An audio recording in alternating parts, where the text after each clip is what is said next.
झारखंड की सियासत में एक ऐसा बड़ा मुद्दा जिसने सभी का ध्यान अपनी ओर खींचा, वह है भंवरी देवी हत्याकांड।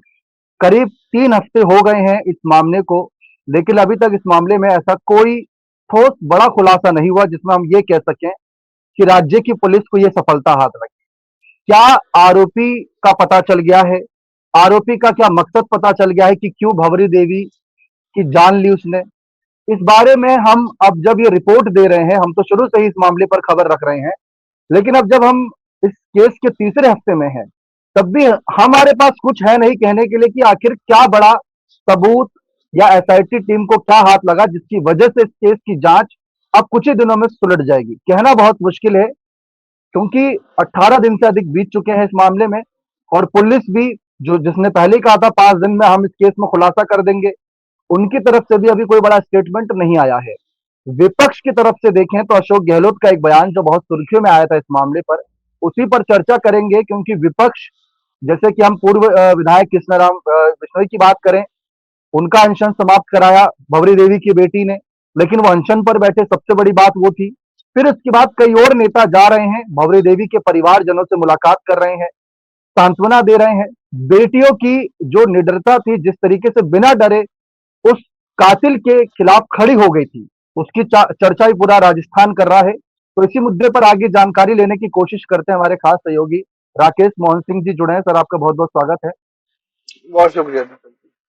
सर, क्या लग रहा है इस पूरे चर्चित केस में अभी तक क्यों कोई बड़ा खुलासा नहीं हो पाया है? क्या कुछ छुपाया जा रहा है, या सचमुच कातिल इतना शातिर है कि मतलब वो राज्य सरकार की पुलिस के नाक के नीचे से निकल गया, लेकिन अभी तक कानो कान और हाथों हाथ कोई इसके बारे में ना चर्चा है, ना कोई सबूत, ना ही गिरफ्तारी को लेकर कोई खबर, और ना ही ये पता चला कि मकसद क्या था आखिर उसके पीछे का। 18 दिन बीत चुके हैं, मायने रखता है। बॉर्डर पर अगर कोई बड़ा घटना घटती है तो उसका भी ज्यादा से ज्यादा इतने दिन में मेरे को नहीं लगता कि आतंकी नहीं पकड़े जाते, वहां पर भी ढेर हो जाते हैं। ये मामला ज्यादा बढ़ गया, इस पर आप क्या कहेंगे?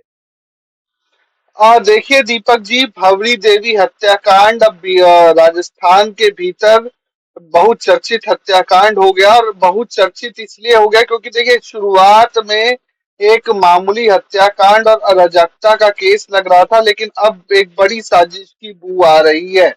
ऐसा लग रहा है कि इस पूरे हत्याकांड में किसी बड़े राजनीतिक दल का कोई व्यक्ति तो संलग्न नहीं है, जिसको बचाने के लिए सरकार से लेकर कथित तौर पर कहीं पुलिस जुट गई हो। क्योंकि मैं एक बात जानता हूं दीपक जी, कि अगर पुलिस चाह ले, किसी भी राज्य की पुलिस चाह ले, हर राज्य की पुलिस बड़ी ही समझदार और संवेदनशील, और उसको पता है कि अपराध कैसे होते हैं या कैसे उन्हें रोका जाता है, और राज्य के अंदर अपराधी कहाँ कहाँ छुप सकते हैं। एक कहावत है कि अगर पुलिस वाले चाह ले तो मंदिर के बाहर से चप्पल चोरी ना हो। ये तो एक व्यक्ति को, एक महिला को, जो पारिवारिक महिला थी, उसको मारने का मामला है।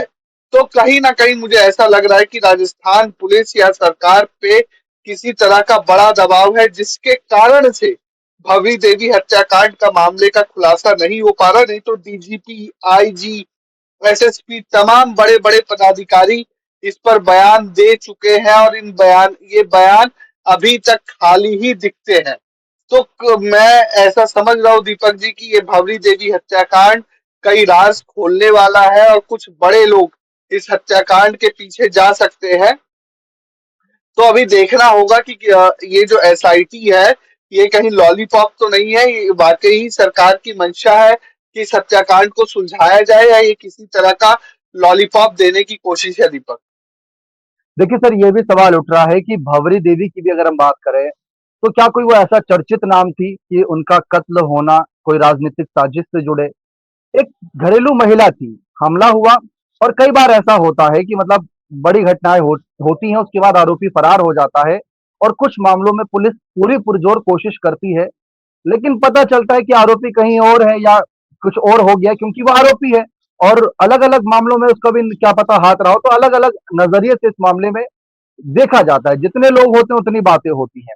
राजस्थान पुलिस अपना काम कर रही है, एसआईटी गठित की गई डीजीपी के द्वारा, लेकिन इस मामले में चर्चा ये उठी सबसे ज्यादा कि 5 दिन में पहले आप पुलिस ने कहा कि मामला सुलझा दिया जाएगा। तो अशोक गहलोत, जो राजस्थान के पूर्व मुख्यमंत्री रहे हैं, उन्होंने भी सवाल उठाया कि पहले तो आपने ही कहा था, हमने या किसी और ने तो कहा नहीं। उसके बाद जब मामला और तूल पकड़ा, तो कई और पक्ष के नेताओं ने आकर कहा कि विपक्ष इस मामले पर राजनीतिक रोटियां सेक ले जाएगा, तो उससे बचना चाहिए। अगर विपक्ष को मौका मिल रहा है तो वो राजनीतिक रोटी क्यों नहीं सेकेगा? क्योंकि विश्नोई समाज इस मामले पर आक्रोश जता रहा है। और जितना मैंने खबरें पढ़ी, लोहावट के आसपास के जितने भी क्षेत्र आते हैं, वहां के लोग भी इस मामले पर नाराजगी जता रहे हैं। और नाराजगी इस बात को लेकर है कि मतलब कोई आया, कत्ल करके चला गया, ना तो मकसद का पता, ना आरोपी का पता। कब गिरफ्तारी होगी वो तो खैर जाने ही दे, चर्चित बहुत विषय बन गया है ये। और सबसे ज्यादा हमदर्दी जो है उनकी बेटियों से जुड़ गई है कि जो बेटियां थी, निहत्थी थी, और जिस तरीके से उन मासूमों ने उस रात उस कातिल का सामना किया। बड़ी बेटी घायल हुई बहुत ज्यादा। छोटी बेटी की जो तस्वीरें आ रही हैं वो देख के आंखें भर आती हैं कि इसने अपनी माँ को खो दिया, क्या गलती थी इनकी। तो उस बारे में न्याय की जो बात आती है, तो लोगों का ज्यादा यहाँ पर झुकाव दिखता है। तो न्याय के लिए इसलिए ज्यादा लोग झुकाव दिखा रहे हैं। इसको आप कैसे देख रहे देखिए, बिल्कुल ठीक बात है। देखिए, होता क्या है कि दीपक भाई, हत्याकांड पहले हत्याकांड ही होता है। एक परिवार में एक महिला का की हत्या हुई, वो परिवार पुलिस थाने गया, उसने अपनी शिकायत की कि भैया हमें न्याय दो। फिर क्या होता है कि पुलिस या तो एफआईआर नहीं लिखती। ये देश में हमारी विडंबना ही है दीपक जी कि पुलिस आज भी नेताओं के फोन कॉल्स या बड़ी अप्रोच के बिना जल्दी एफआईआर नहीं करती, डायरी तक नोट नहीं करती। तो ये आप बड़े शहरों में रहते हैं, आप और मैं या कई तमाम लोग, तो वहां पर लोग थोड़ा पढ़ लिख गए हैं, तो पुलिस के ऊपर भी दबाव होता है कि बेहतर पुलिसिंग का उन्हें एग्जाम्पल देना है। लेकिन जोधपुर का लोहावाट क्षेत्र बहुत ही ग्रामीण और सुदूर क्षेत्र है दीपक जी। तो वहां पर एफआईआर या डायरी, चाहे कोई भी भारत का देश हो, वो माफ कीजिएगा अंश हो, जो ग्रामीण क्षेत्र है, तो वहां पे बड़ी मुश्किल हो जाती है डायरी वगैरह लिखवाना। वो सोचते हैं कि केस कम से कम दर्ज हो। तो भवरी देवी मामले में भी लगभग लगभग ऐसा हुआ। फिर क्या हुआ कि ये भवरी देवी हत्याकांड के बाद भवरी देवी को न्याय दिलाने का मामला पकड़ा। कुछ लोग आसपास के आए, एक बात बनी कि ठीक है भाई, भवरी देवी हमारे ग्रामीण क्षेत्र की महिला थी, इनको न्याय दो, हमारे क्षेत्र की महिला थी, न्याय दो। क्योंकि देखिए, पहले तो थाने पर ही आंदोलन हुआ, है ना, लोग थाने तक गए कूच करके। उसके बाद क्या होता है, फिर घुस गई राजनीति। अब देखिए, अधिकतर लोग जो वहां पर पहुंच रहे हैं, जो नेता टाइप लोग हैं, चाहे वो कृष्णा राम बिश्नोई हो या तमाम जो नेता वहां पर पहुंचे हैं, उनमें आप देखिएगा कि अधिकतर लोग क्या है कि राजनीतिक पृष्ठभूमि से है, जैसे शाले मोहम्मद है, तमाम लोग, है ना, कोई जिनकी पृष्ठभूमि कांग्रेस से जुड़ी है। तो कांग्रेस के लोग, अब अशोक गहलोत ने बयान दिया, सचिन पायलट का बयान आया। तो अब ये जो पूरा मुद्दा है, अब बिश्नोई समाज की एक महिला को न्याय दिलाने का मुद्दा बन गया है, जिसका नाम है भवरी देवी। देखिए, भवरी देवी एक आम महिला से बिश्नोई समाज से आने वाली भवरी देवी हो गई। अब कांग्रेस को पता है कि समाज का अच्छा खासा दखल है, कई दर्जन सीटों पर बिश्नोई समाज अपना हस्तक्षेप रखता है, जोधपुर से लेकर जयपुर और जयपुर से लेकर दिल्ली तक। जहां जहां बिश्नोई समाज है, उन लोगों ने तीखी प्रतिक्रिया दी है कि भजन लाल शर्मा को न्याय देने की मांग है। आप समझिए, जोधपुर के लोहावट के लिए दिल्ली के भीतर भी मांग उठ रही है। तो अब ये बिश्नोई समाज का मामला हो गया। तो कांग्रेस बिल्कुल राजनीति करेगी, क्योंकि उस वो एक राजनीतिक दल है और वो ऐसे मुद्दों के तलाश में रहती है। नहीं तो जोधपुर क्या जयपुर में या राजस्थान में आपको लगता नहीं है कि आज एक भी मर्डर नहीं हुआ होगा?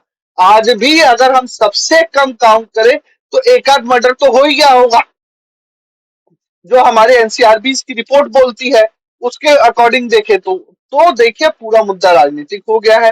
कांग्रेस इसका लाभ, चाहे वो निकाय चुनाव में ले या विधानसभा चुनाव में ले, लाभ लेंगे। हैं? कृष्णाराम बिश्नोई पूर्व विधायक, मजबूती से भूख हड़ताल किया। बच्चियों ने आज उनको कहा, जैसा मैं रिपोर्ट्स देख रहा था, कि आप खाना खा लो, आप सेहतमंद रहोगे तभी आप हमें न्याय दिला पाओगे। तो एक पूरा इमोशनल बैकग्राउंड बन गया।